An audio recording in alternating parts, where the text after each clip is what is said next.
যাও না, তুমি তোমার ভাই, তুমি তোমার বন্ধু, তুমি তোমার বন্ধু মিকাইলকে একটু ডাক দাও না। মিকাইলকে বলো তোমার সাথে যেতে হবে, ইসরাফিলকে বলো তোমার সাথে যেতে হবে। আজকে আজরাইলকে ডাইখো না, ডাইখো না। আজরাইলকে আজকে যে তোমরা তোমাদের সাথে নিতে পারবে না। কেন? বাড়ি ইলাহি, আমাদের সাথে তিনজন বড় বড়, আমরা চারজন ফেরেশতা আছি, আজরাইলকে কেন আমাদের সাথে দিবে না? আল্লাহ বলেন বন্ধুর সাথে দেখা করতে আসতে আজকে লামকানের মেহমান হিসাবে আসবেন। আজরাইল তো এমন একজন মানুষ, আজরাইল তো এমন একজন ফেরেশতা যে মানুষের কাছ থেকে আপন স্বামী থেকে স্ত্রীকে নিয়ে যায়, আপন বাবা থেকে সন্তানকে নিয়ে যায়, আপন দাদা থেকে নাতিকে নিয়ে যায়। আজরাইলের কাজ হলো মানুষকে দমক দিয়ে বের করে নিয়ে আসা। কিন্তু মনে রাখো রে ফেরেশতা, আজকে আমার নবী কামলিওয়ালার দরবারে আজরাইলকে আজকে নেওয়া যাবে না। কারণ আজরাইলকে দেখলে আমার নবী মনে হয় একটু আচমকা হয়ে যাবে, নবীর মনে হয় বুঝি হায়াত শেষ হয়ে যাবে, এই জন্য আজরাইলকে আজকে ডাকা যাবে।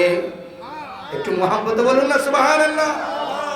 কারণ আজরাইলকে যখন মানুষ দেখে তখন দেখা যায় মানুষের এমনভাবে ইতস্তবোধ করে, মানুষের মৃত্যুর আগে আজরাইল আইসা প্রাণ পাখি যখন নিয়ে যায় তখন মানুষ চোখ মুখ উল্টিয়ে পরকালের জন্য রেডি হয়ে যায়। কথা কোন ঠিক না বেঠিক? এইবার ডাক দিলেন জিবরাইল, তোমরা তিনজন রেডি হও, জান্নাতে গিয়ে ডাক দাও। জান্নাত থেকে তোমাদের জন্য তোমার হাবিবকে বহন করার জন্য একটা বুরাকের ব্যবস্থা করো। একটু মুহাব্বতে বলুন না সুবহানাল্লাহ। হাদিস মুবারকে আছে একটা বুরাকের ব্যবস্থা করো। বুরাক প্রস্তুত,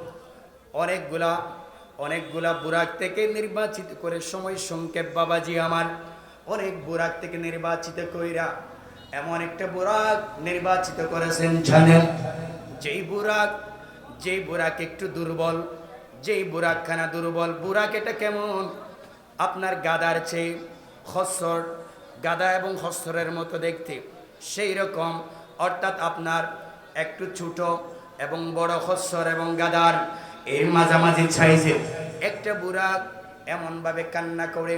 আজকে সকল বুরাক জান্নাতের খুশি একটি কারণে, কারণ আজকে লামকানের মেহমান হয়ে আসবেন, শ্রেষ্ঠ নবীজির একজন আসবেন, ওনাকে বহন করবেন।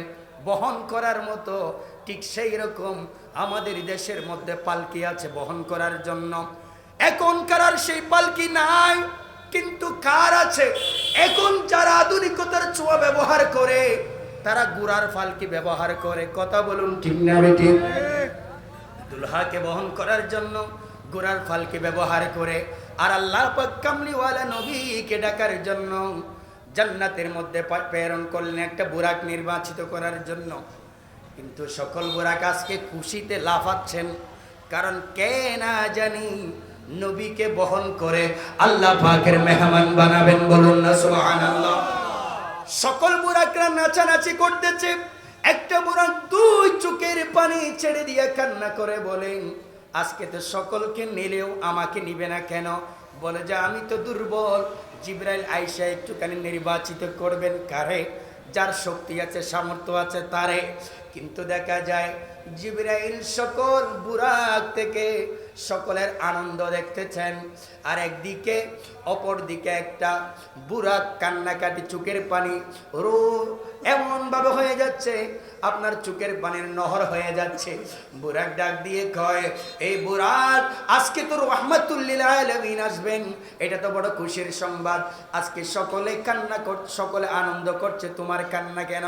বুরাক বলে, জানি আজকে সকলকে নিলেও আমি বুরাককে নির্বাচিত করবে না, কিন্তু আমার বড় আশা, মনে আশা, কামলিওয়ালা নবীকে একটুখানি বহন করা। সুবহানাল্লাহ।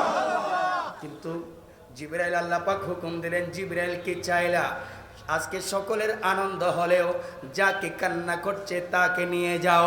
কেননা সে দুর্বল হলেও তার ভিতর নবীর প্রীতি আছে একটা কারণে, নবীর মহাব্বত বেশি আছে তাদের চেয়ে। কেন?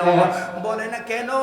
সবাই আনন্দ উৎফুল্লাচ্ছে, লাফাচ্ছে, কিন্তু সে তো নবীর বিরহে কান্না করছে। সুবহানাল্লাহ। যাদের টাকা নাই, পয়সা নাই, অনেকেই খাবের মধ্যে নবীকে দেখছেন, এইরকম মানুষ সমাজে আছে না নাই? আমি অনেককে দেখেছি এরকম, যারা বলেছেন হুজুর স্বপ্নে দেখলাম আমি মদিনায়ে তৈবা জিয়ারত করছি, স্বপ্নে দেখলাম খানে কাবা জিয়ারত করছি। এইরকম আল্লাহর বান্দা আছে না নাই? তো এইরকম যদি হতে পারে, ওই যিনি বুরাক আছে উনি কান্না করছেন আল্লাহ পাকের হুকুমে 70,000, বুখারী শরীফের মধ্যে এসেছেন অন্য এক রাওয়ায়েতে 70,000 নূরের মিছিল নিয়ে জিবরাইল আমিন সহ, মিকাইল আলাইহিস সালাম সহ, ইসরাফিল আলাইহিস সালাম সহ নবীজির দরবারে রিসালাতে আসলেন। একটু মহব্বতে বলুন।